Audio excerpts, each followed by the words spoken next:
밭일은 이런 그 작업을 어떤 때는 16시간 동안 하는 겁니다. 그리고 어느새 힘들어도 힘든 것을 잊어버려요. 그래서 이게 독서 삼매경이라고 하듯이 이게 농사 삼매경이라고 할 수 있습니다. 왜 이걸 하냐? 재미없다, 답답하다. 저는 수행으로 생각하니까 오래도록 할 수 있는 거죠. 마음을 비우는 수행이라 여기며 이 넓은 돌밭을 개간했죠. 그 돌밭, 말씀 그대로 돌밭입니다. 돌멩이가 너무 많습니다. 이게 허리가 부러질 정도로 돌을 많이 주었습니다. 돌담을 쌓느라 후유증은 남았지만 후회하진 않습니다. 이게 우리 마음은 돌밭이지만 출발점은 돌밭이지만 목적지는 그 송도입니다. 노통한 그 경지라고 생각하실 수 있으셔요.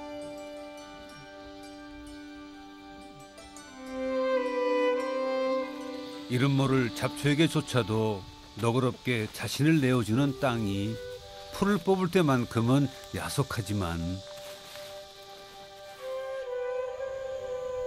어쩌겠습니까? 유기농을 선택한 수고인걸요. 덕분에 신부의 밭은 벌레들의 맛집입니다. 벌레 세계 안에 동물, 이게 뭐 야생 동물의 세계 안에 동물이 뻗어나간대요. 이게 저쪽에 간다면 먹음직한 뭐 들개 있다거나 뭐 고구마 있다거나 땅콩이 있다거나 뭐 이런 소식이 뻗어나간다고 얘기를 한대요.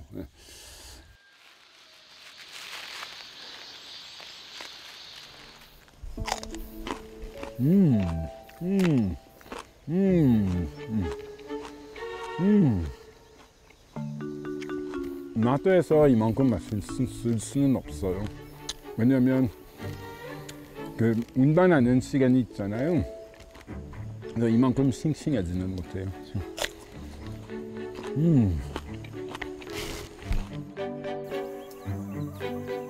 함께 농사를 지어 자급자족하자는 뜻으로 모인 도전 돌밭 공동체. 그중엔 제멋대로인 회원도 있습니다. 바로 요 닭들이죠.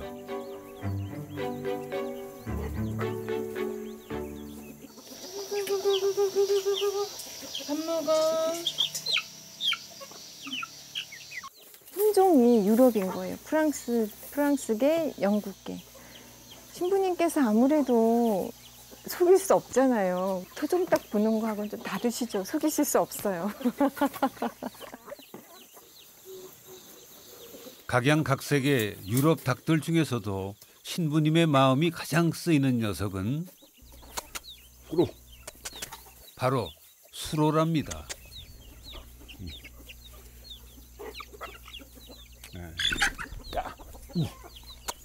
수로.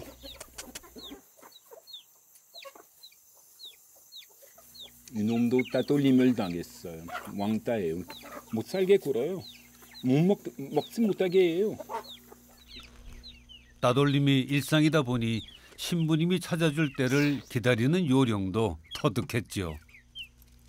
학교에서 따돌림을 당하는 아이들이 많잖아요. 군대에서도 그렇고 전 수도에서 좀 따돌림을 당한 사람이고, 근데 그 동문기 안에서도 다 똑같아요. 이게 상당히 잔인한 세계예요.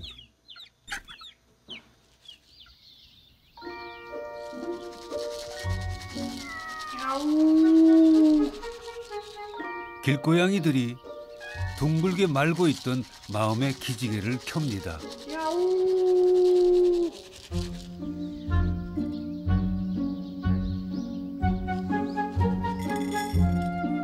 그렇다고 야성을 버리고 선뜻 곁을 주진 않습니다.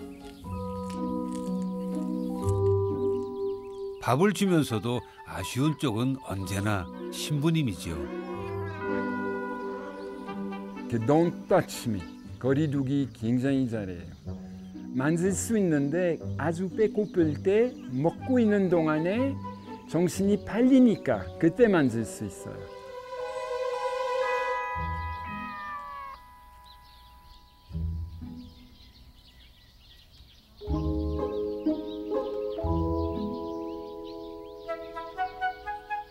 내가 좋아하는 상대가 나를 좋아해 주는 건 기적이라는 말이 비로소 실감나는 순간.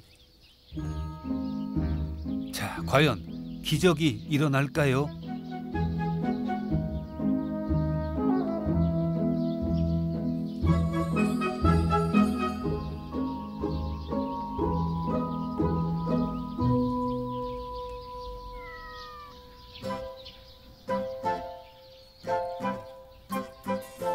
진심을 다해도 한 뼘 마음의 거리를 좁히는 일이 얼마나 어려운지 고양이들과 눈을 맞추며 배웁니다. 37년 전 선교사로 한국에 처음 오게 된 프랑스계 캐나다인 베르나르도 신부. 서서히 밝아져 빛이 되라는 뜻의 이름 서명원으로 7년 전 귀화했죠.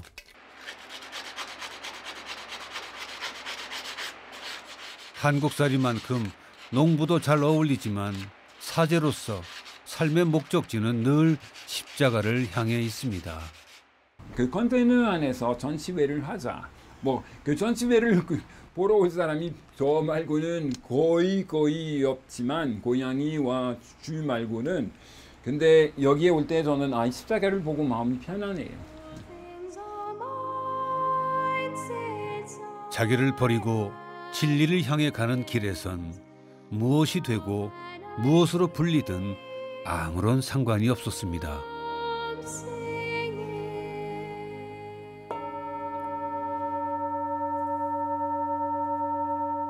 그래서 프랑스 의과대학을 다니고도 신부가 됐고, 신부가 된 후에도 성철신임에 관한 연구로 박사학위를 받았죠. 한국을 제대로 알기 위해 불교에 심취할 만큼 그의 한국 사랑은 특별했습니다. 이게 첫눈에 반했다라고 말씀드릴 수 있을 정도예요. 이게 일편단심으로 당신을 사랑하겠다라는 약속을 하면서 사람들이 결혼하잖아요. 그래서 한국과의 관계가 이 수준이라고 말씀드리는 거는 과언이 아니에요. 왜 그런 건지 그걸 설명해 드리지는 못해요. 이게 신비스러운 인연이죠, 뭐.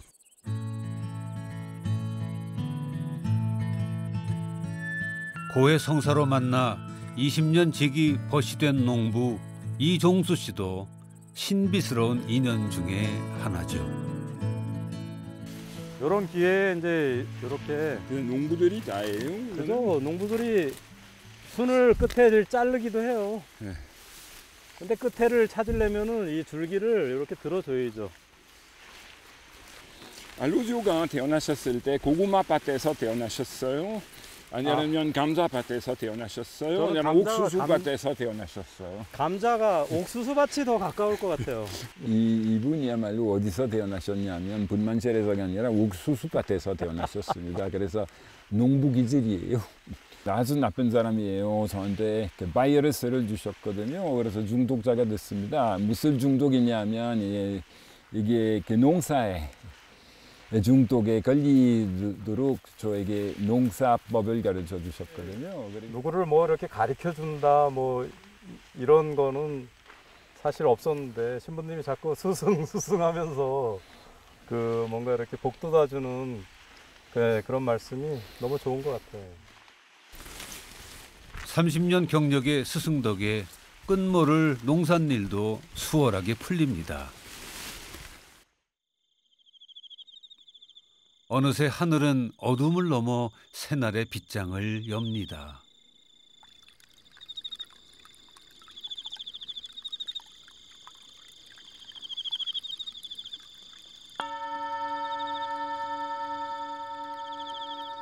새벽 명상 시간.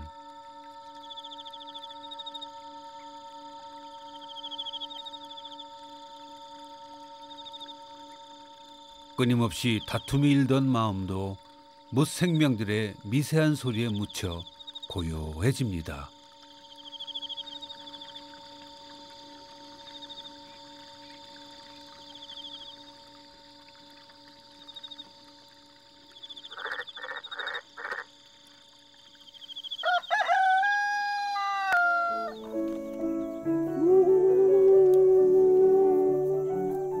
무대가 열리길 기다린 또 다른 배우들. 정기적으로 똑같은 시간을 열어주려고 노력을 해요. 가축이 우리를 믿어요. 우리한테 의지하면서 사니까 믿음을 우리가 속이지 말아야 돼요. 사람과 사람 사이에 한번 신뢰가 양가버리면, 금이 가면 이제 회복하기가 어렵잖아요.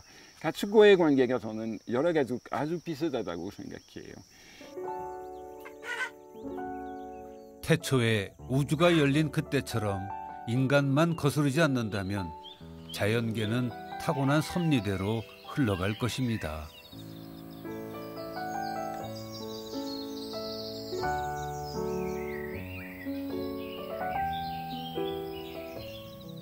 제가 의사 집안에서 태어났기 때문에 잉태되기도 전에 제가 엄마 계획 속에서 제가 의사가 되어야 할 사람, 그래서 운명을 의사가 되어야만 하는 운명을 벗어나기 위해서 거의 25년 정도 걸렸습니다.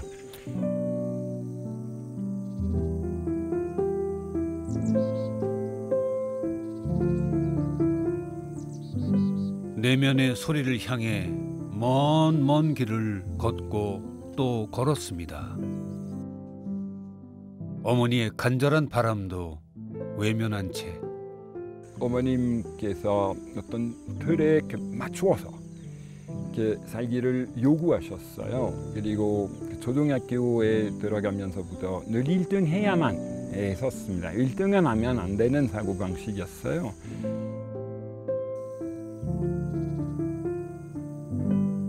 그래서 의사들이 어떻게 문제가 있을 때 어떻게 그 문제를 고칠 수 있는지에 대해서 교육을 잘 받지만 철학자나 종교인은 아닙니다. 삶의 의미에 대한, 존재의 이유에 대한 의문이 전혀 없는 전공 분야였죠.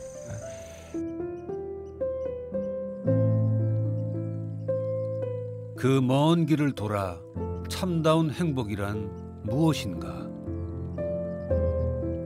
묻고 또 묻습니다.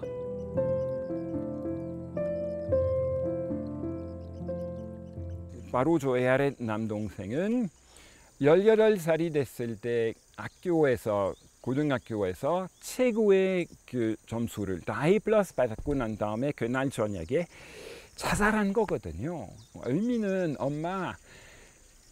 어머님께서 엄마가 원하시는 좋은 점수는 나는 얻을 수 있다. 근데 나는 행복하지 않다. 그 얘기였거든요. 좋은 점수를 원해, 엄마? 여기에 있어. 근데 나한테 의미가 없다. 그 뜻이었거든요. 왜냐하면 왜 이런 좋은 점수를 다 얻어가지고 모든 과목에서 우수하게 왜 바로 그날 저녁에 자살한단 말이에요. 나는 행복하지 않다. 그 틀 속에서 더 이상 살고 싶지 않다는 의미로서 저는 이해하거든요.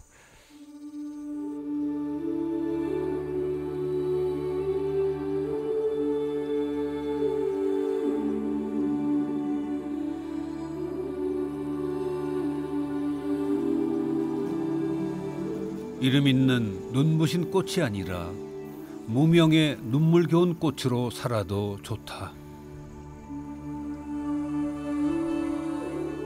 바라보는 눈길에 따라 삶은 어디서든 의미 있는 공간으로 되살아납니다.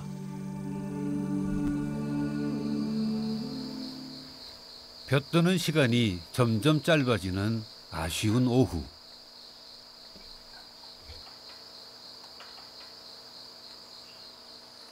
홍진 스님. 어이, 신부님의 벗 홍진 스님. 잘 계셨습니까, 신부님? 오셨네. 좋은 데다 터들자 오셨습니다. 악수 고대했습니다.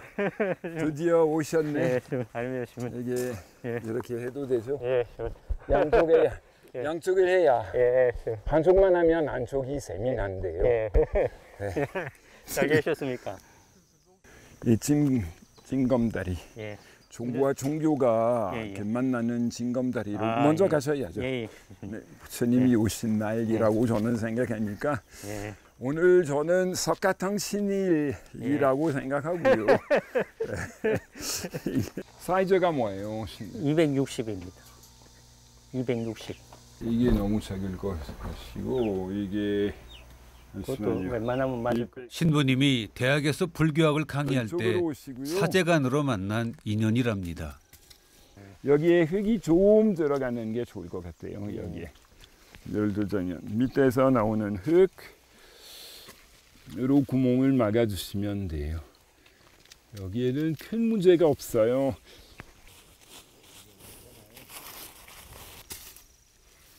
대학 교수로 퇴직한 후 어찌 지내시나 궁금하던 차에 방문했는데 은퇴한 신부의 수행 공간이라며 스님에게 더럭 밭일부터 내어주십니다. 그냥 무의 속에서 그냥 행하는 바 없이 행하는 어떤 그런 경지로 네, 맞아요. 이렇게 저는 부처님 앞에서 3000배를 하는 거나 일을 하는 거나 똑같은 그 수행의 수준이라고 봐요. 3000배와 같다. 글쎄 뭐 3000배란 행위보다 그 과정에 의미를 두는 것이니 스님은 달리 해석되나 봅니다. 3000배를 하면은 마음속으로 많은 어떤 일들이 일어나는데요. 한 200배 정도 하고 나니까 주위 사람들한테 화가 나더라고요. 저렇게 그냥 뭐 횟수만 채우려고 절을 하면은 저게 무슨 절인가. 300배 정도가 넘었을 때 어떤 생각을 하냐 그러면은 나란 놈이 교활하고 그러구나. 내가 힘드니까는 다른 사람들 이제 탓을 삼고 그러고 이제 800배를 넘어서고는 또 다른 생각을 하게 되죠. 내가 나의 어떤 바운더리 한계를 지어놓고 그 안에서 살아왔구나.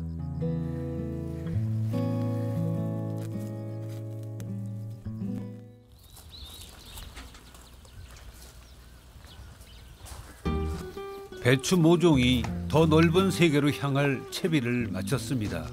알로즈가 앞장서서 가셔야죠. 제가 할까? 제가 제자니까.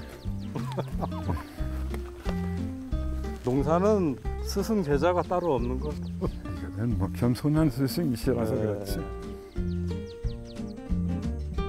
얼마 전 옥수수가 떠난 밭입니다. 그리고 도구가 있어야 하잖아요. 구멍을 뚫기 위해서 알로. 그거는 이제 꽃삽이면 다 가능하니까. 네. 자, 2개만 일단 꼭 누르면 이렇게 빠지게 돼 있어. 이렇게. 알겠습니다. 네. 그다음에 그러면 이 꽃 이렇게 집어넣고 네. 여기다 물을 준 다음에 조금 있다가 흙을 넣어요. 이제 그러면 제가 할게요. 그거는 아기를 키우는 것 같은 느낌이에요. 굉장히 신기해요. 생명체 하나하나에 대한 애정이 이루 말할 수 없을 정도예요. 기대와 설렘이 오갑니다. 혼자서 하는 게 나아요? 둘이서 하는 게 나아요? 전 둘이서 하는 게 낫다고 생각하거든요. 더군다나 여기 공동체에서 이렇게 같이 할 수 있다라는 거는 행복한 거죠.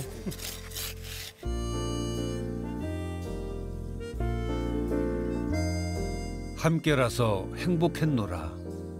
혹여 인연이 다해도 좋은 기억을 되짚으며 의연히 새로운 인연을 심어가는 것.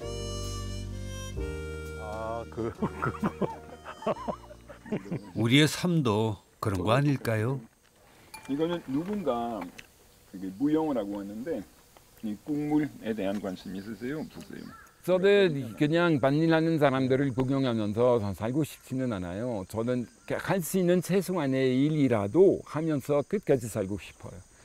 흙으로부터 얻은 기운이 이게 이루 말할 수 없을 정도로 좋은 보약이라고 얘기를 해야 하나? 이게 흙을 이제 만져야 합니다. 이게 자연과 어떤 관계를 맺어야 한다는 거죠. 제가 먹는 음식의 일부를 생산해야만 하는 흙과의 관계라고 생각하시면 돼요. 떠날 때 흙으로 돌아갈 생각 말고 살아서 너는 흙으로 살아라. 말없이 품 열고 받아들여 마침내 열매 맺히도록 땀내 나는 거룩한 흙으로 살아라. 그렇게 저 들녘이 말을 전합니다.